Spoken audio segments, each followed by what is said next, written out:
So ito na nga guys, dala-dala ko na yung tanso ko. Update ko kayo ito.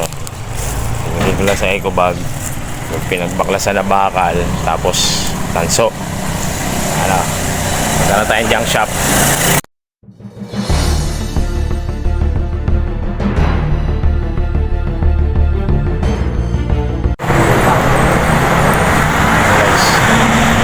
Dito ako nagpapalit ng tanso.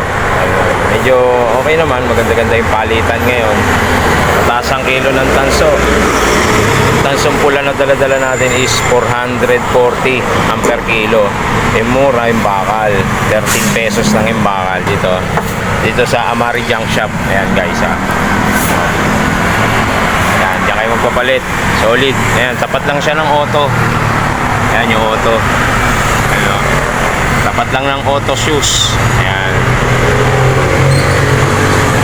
Actually, nilalakad ko lang talaga yan.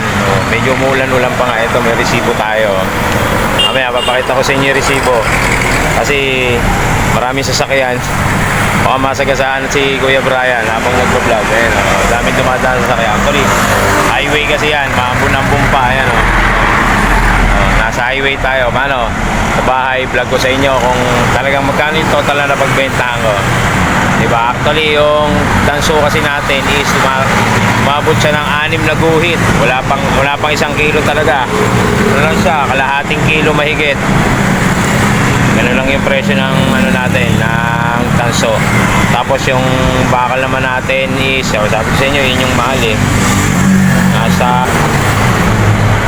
Bakal natin nasa 3 kilo lang. Okay na rin, di ba? Kaysa wala, di ba? Okay. At least basura na, naging pera pa. Ano, sa bahay na tayo, ha? Ito na, guys. Uwi na ako sa bahay, guys. Ito, napakatindi. Ito yung resibo natin. Ito na. I-reveal ko na. Actually, guys, kalupit na. Kakagising lang ni Mayora. Actually, umaga ako nagpunta ro kanina. Mga 8:30. Ayun, nag-walking lang ako. Naglakad lang ako. Si Mayora na yung videographer natin. Ayun, Mayora. Good morning. Si Mayora. Ito, guys, ha? Hop, ito na. 164. Tapos yung bakal is 39 pesos. Actually kasi, yung kilo daw ng tanso na dala natin na type C, tansong pula, magandang uri na ng tanso is 440. Ayun, taas oh. Yan oh.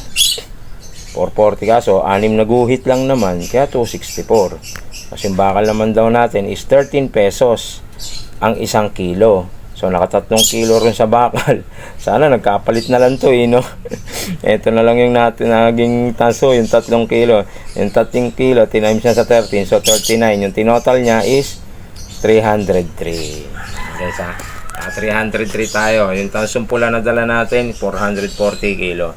Kasi may nag-comment kasi sa akin, sabi niya, Kuya, update naman kung magkano yung kilo. So ayan ha, shoutout sa'yo, Julius Hernandez. Ayan pare, ayan na, si Julius Hernandez. Yan, ang per kilo ng tanso is 440.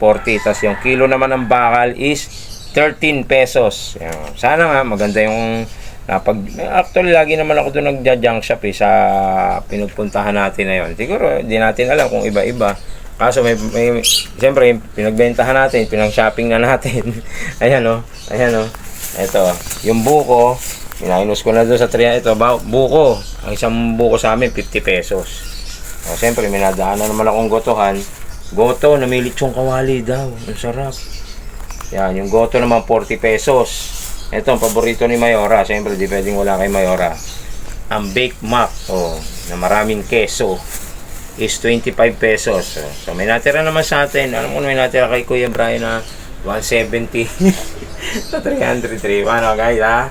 Sa susunod na vlog ulit. Thank you so much.